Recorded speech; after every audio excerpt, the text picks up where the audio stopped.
नमस्कार बच्चों, हमारे YouTube चैनल ई गुरुकुल ज्ञान में आप सबका हार्दिक स्वागत है। आज की हिंदी की इस कक्षा में हम आपको बसंत भाग 1 की कविता मैं सबसे छोटी हूँ के बारे में पढ़ाएंगे। आज की इस वीडियो में हम इस कविता के प्रसंग, सरलार्थ, भावार्थ तथा प्रश्नोत्तर और कठिन शब्दार्थ के बारे में बताएंगे। इस कविता की लयबद्ध प्रस्तुति हम आपको पहले ही बता चुके हैं, तो चलिए वीडियो को आरम्भ करते हैं और सीखना शुरू करते हैं।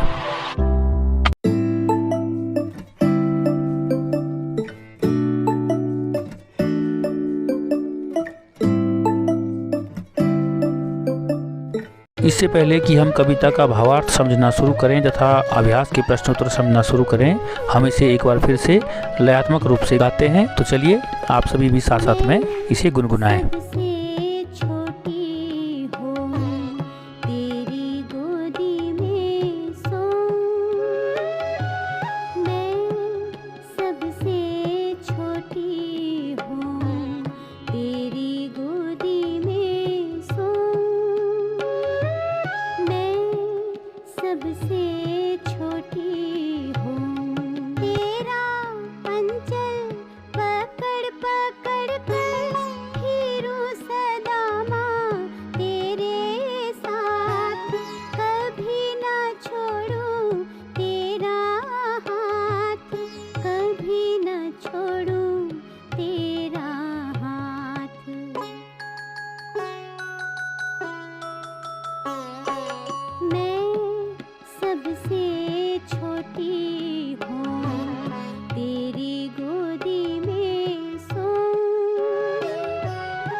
परियों की बात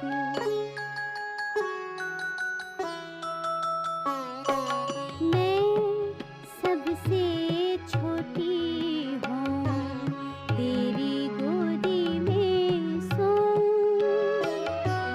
मैं सबसे छोटी हूँ, ऐसी बड़ी न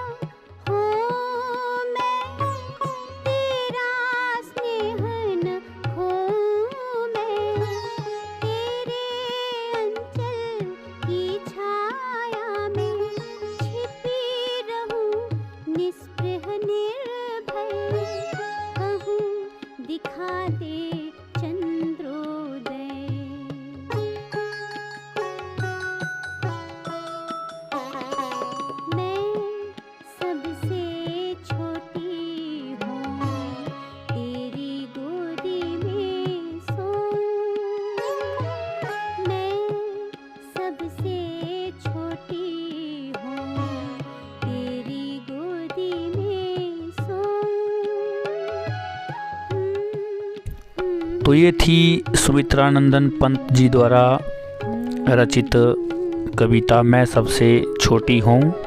इस कविता में सुमित्रानंदन पंत जी ने छोटी सी लड़की के बारे में बताया है जो अपने माँ के साथ रहना चाहती है। सुमित्रानंदन पंत जी का जन्म उत्तराखंड के अल्मोड़ा जिले के अंतर्गत कौसानी ग्राम में सन 1900 ईस्वी में हुआ था। इनके माता पिता ने बचपन में इनका नाम गुसाई दत्त रखा था। इनकी मां का निधन इनके जन्म के कुछ घंटों बाद ही हो गया था। इनके पिता का नाम गंगा दत्त पंत था।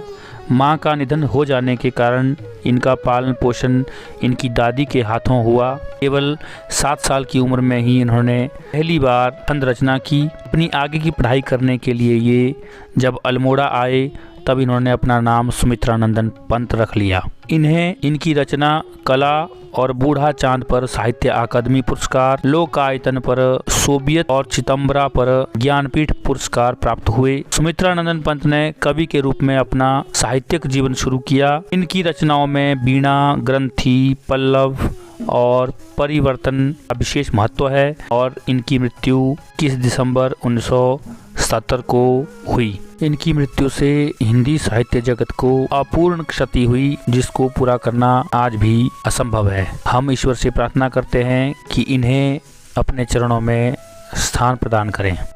तो ये थे हिंदी साहित्य के सुप्रसिद्ध कवि श्री सुमित्रानंदन पंत जी, और आज हम इनकी कविता मैं सबसे छोटी हूँ पढ़ रहे हैं।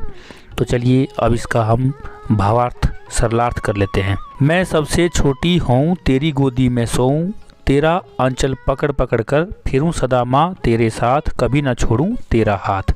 मैं सबसे छोटी हूँ कविता के पहले पद में सुमित्रानंदन पंत जी एक छोटी सी बच्ची के बारे में वर्णन करते हुए कह रहे हैं कि काश मैं अपनी माँ की सबसे छोटी संतान बनूं, ताकि मैं उनकी गोदी में प्यार से सो सकूं, प्यार से उनका आंचल पकड़ पकड़ कर हमेशा उनके साथ घूम सकूं और उनका हाथ कभी नहीं छोड़ूं। इस प्रकार से छोटी बच्ची अपने माँ के प्रति अपनी भावना को प्रकट कर रही है। चलिए दूसरे पद में देखते हैं। बड़ा बनाकर पहले हमको तू पीछे चलती है मात, हाथ पकड़ फिर सदा हमारे साथ नहीं फिरती दिन रात। मैं सबसे छोटी हूँ कविता के दूसरे पद में बालिका कह रही है, एक छोटी सी लड़की कह रही है कि माँ जैसे ही हम बड़े हो जाते हैं तो आप हमारा साथ छोड़ देती हो, फिर आप दिन रात हमारे आगे पीछे नहीं घूमती हो, जिस तरह से आप हमारे छुटपन में घुमा करती थी। इसलिए हमें छोटा ही बने रहना है ताकि आप हमेशा हमारे साथ बनी रहो। तो इस प्रकार से इसका भावार्थ हो जाएगा, सरलार्थ हो जाएगा। तीसरे पद की ओर बढ़ते हैं। अपने कर से खिला धुला मुख, धूल पोंछ सज्जित कर गात, थमा खिलौने नहीं सुनाती हमें सुखद परियों की बात। मैं सबसे छोटी हूँ कविता में बालिका को डर है कि बड़े होने के बाद माँ हमें अपने हाथ से नहलाती नहीं, ना ही सजाती है और ना ही संवारती है। जिस प्रकार बचपन में माता हमें स्वयं अपने हाथों से खाना खिलाती है, हमारा मुंह धोती है, हमें नहलाती है, धूल को पोंछकर हमें सुंदर सुंदर कपड़ों से सजाती है, उस तरह से बड़ी होने पर माता ये सब कार्य नहीं करती। बड़ा होने पर तो माँ हमें प्यार से एक जगह बिठाकर खिलौनों से नहीं खिलाती और परियों की कहानी भी नहीं सुनाती। इसलिए बालिका सबसे छोटी ही बनी रहना चाहती है। अगले पद में देखिए। ऐसी बड़ी ना होऊं मैं, तेरा स्नेह ना खोऊं मैं, तेरे अंचल की छाया में छिपी रहूं निष्प्रिय निर्भय, कहूँ दिखा दे चंद्रोदय।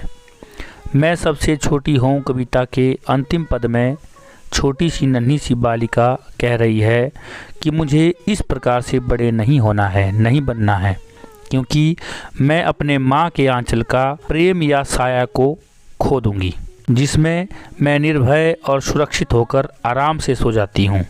माँ की गोद में मुझे किसी भी प्रकार का कोई डर नहीं होता, मैं निर्भय होती हूँ, सुरक्षित महसूस करती हूँ। बिना इच्छा के मैं माँ की गोदी में बैठी रहती हूँ। अतः बच्ची हमेशा छोटी ही बनी रहना चाहती है, क्योंकि बड़ा होने के बाद उसे माँ का प्यार और दुलार नहीं मिल पाता। तो ये था मैं सबसे छोटी हूँ कविता का सरलार्थ भावार्थ। इसे आप इस प्रकार से भी लिख सकते हैं। इस कविता में एक छोटी बच्ची अपनी माँ से कह रही है कि हे माँ, मैं सदा सबसे छोटी बनी रहना चाहती हूँ, क्योंकि तुम मुझे खूब लाड प्यार दोगी, मैं तुम्हारी गोद में सो सकूंगी, मैं सदा तुम्हारा आंचल पकड़ पकड़ कर तुम्हारे साथ साथ घुमा करूंगी और तुम्हारा हाथ कभी नहीं छोड़ूंगी। बच्ची अपनी माँ से शिकायत करते हुए कहती है कि पहले तो तुम हमें बड़ा बना देती हो, और फिर बड़ा होने पर तुम हमें पहले जैसा प्यार नहीं करती। तुम हाथ पकड़कर मेरे साथ नहीं घूमती। आप पहले अपने हाथों से भोजन खिलाती थी, मुंह धुलाती थी, अपने हाथों से मेरे शरीर से धूल पोंछकर उसे सुंदर बनाती थी, खेलने के लिए खिलौने देती थी और परियों की सुख देने वाली कहानियाँ सुनाया करती थी। परंतु अब बड़े होने पर यह सब तुम नहीं करती। कविता के अंत में बच्ची कहती है कि ऐसे बड़े होने का भी क्या लाभ जिसके कारण मेरी माँ का प्यार छूट जाए। मैं बड़ी होकर माँ के प्यार को खोना नहीं चाहती। मैं तो तुम्हारे आंचल की छाया में छिपकर इच्छाओं से रहित और निडर होकर चाँद को निकलते देखना चाहती हूँ। मैं कभी भी तुमसे दूर नहीं होना चाहती। मैं बड़ी होना नहीं चाहती। मैं हमेशा छोटी ही बनी रहना चाहती हूँ। तो ये था इस कविता का भावार्थ। इस कविता को पढ़ने के बाद हमारे मन में कुछ छोटे छोटे प्रश्न उभरते हैं जिन्हें हम इस प्रकार से समझेंगे और याद भी कर लेंगे। पहला प्रश्न है हमारे पास, कविता में कौन किससे बात कर रहा है? तो इसका उत्तर होगा, कविता में एक छोटी लड़की अपनी माँ से बात कर रही है। हमारा दूसरा प्रश्न है, बच्ची माँ का आंचल पकड़कर क्या करना चाहती है? तो इसका उत्तर होगा, बच्ची माँ का आंचल पकड़कर उसके साथ साथ घूमना चाहती है। तीसरा प्रश्न है हमारा, बच्ची किसकी गोदी में सोना चाहती है? तो इसका उत्तर होगा कि बच्ची अपने माँ की गोद में सोना चाहती है। चौथा प्रश्न है हमारे पास, मैं सबसे छोटी हूँ कविता के कवि का नाम क्या है? लिखिए। तो इसका उत्तर होगा, मैं सबसे छोटी हूँ कविता के कवि का नाम श्री सुमित्रानंदन पंत जी है। पांचवा प्रश्न है हमारे पास, कविता में परियों को कैसी बताया गया है? तो इसका उत्तर होगा, कविता में परियों को सुख देने वाली बताया गया है। तो इस प्रकार से ये हमारे छोटे छोटे लघु प्रश्न उत्तर हो जाएंगे। इसके साथ ही जो पुस्तक में और प्रश्न दिए गए हैं इन्हें हम देख लेते हैं। पहला प्रश्न है हमारा, सबसे छोटे होने की कल्पना क्यों की गई है? तो इसका उत्तर होगा, कविता में सबसे छोटे होने की कल्पना इसलिए की गई है ताकि लंबे समय तक माँ का प्यार मिलता रहे, माँ के आंचल की छाया मिलती रहे, बच्ची को अपनी माँ का साथ मिलता रहे, नए खिलौने मिलते रहें और माँ के द्वारा परियों की कहानियाँ सुनने को मिलें। दूसरा प्रश्न है हमारे पास, आशय स्पष्ट कीजिए, हाथ पकड़ फिर सदा हमारे साथ नहीं फिरती दिन रात, इसका क्या आशय है? तो इसका उत्तर होगा, इस कविता में इन पंक्तियों का आशय यह है कि बच्ची अपनी माँ की सबसे छोटी संतान बनकर रहना चाहती है, क्योंकि बड़े हो जाने पर उसका माँ के साथ जो साथ है, रिश्ता है, वह छूट जाता है। जिस तरह छोटे रहने पर माँ हमेशा बच्ची के साथ रहकर उसे अपना स्नेह और समय देती है, वैसा वह अब नहीं कर पाती। वह हमेशा माँ का साथ चाहती है। अगला प्रश्न देखिए, कविता में ऐसा क्यों कहा गया है कि बड़ा बनाकर माँ बच्चे को छलती है? तो इसका उत्तर होगा, जब माँ बच्चे को बड़ा बना देती है तब उसका साथ छोड़कर अपने कामों में लग जाती है। तब वह ना तो उसे नहलाती धुलाती है और ना ही अपने हाथ से भोजन खिलाती है। माँ उसे परियों की कहानियाँ सुनाना भी बंद कर देती है, उसे खेलने के लिए खिलौने नहीं देती।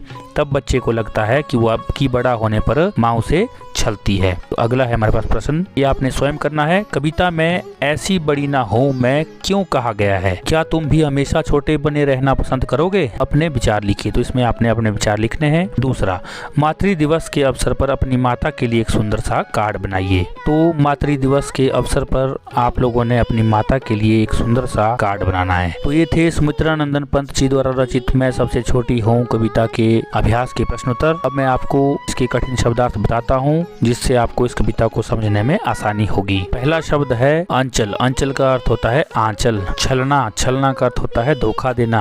मात, मात का अर्थ माँ के लिए कहा गया है। कर होता है हाथ। सज्जित का अर्थ होता है सजाना। गात का अर्थ होता है शरीर। सुखद का अर्थ होता है सुख देने वाली। स्नेह का अर्थ होता है ममता या प्रेम। निष्प्रिय का अर्थ होता है कोई इच्छा ना होना। निर्भय का अर्थ होता है बिना डरे हुए। और चंद्रोदय का अर्थ होता है चांद का निकलना। तो ये थी हमारी आज की वीडियो। उम्मीद है आप सबको आज की यह वीडियो अच्छी लगी होगी। यदि आप लोग इसी तरह की ज्ञानवर्धक रोचक वीडियो को प्राप्त करना चाहते हैं तो आप हमारे चैनल को लाइक करें, शेयर करें, सब्सक्राइब करें तथा बेल आइकन को ऑल पर जरूर सेलेक्ट कर दें ताकि जैसे हम नई वीडियो को अपलोड करते हैं आप तक हमारी वीडियो की नोटिफिकेशन सबसे पहले पहुंच जाए। इसी के साथ वीडियो में बने रहने के लिए आप सबका हार्दिक धन्यवाद। मिलते हैं इसी प्रकार की किसी दूसरी वीडियो में। तब तक के लिए नमस्कार। आपका दिन शुभ हो, मंगल हो।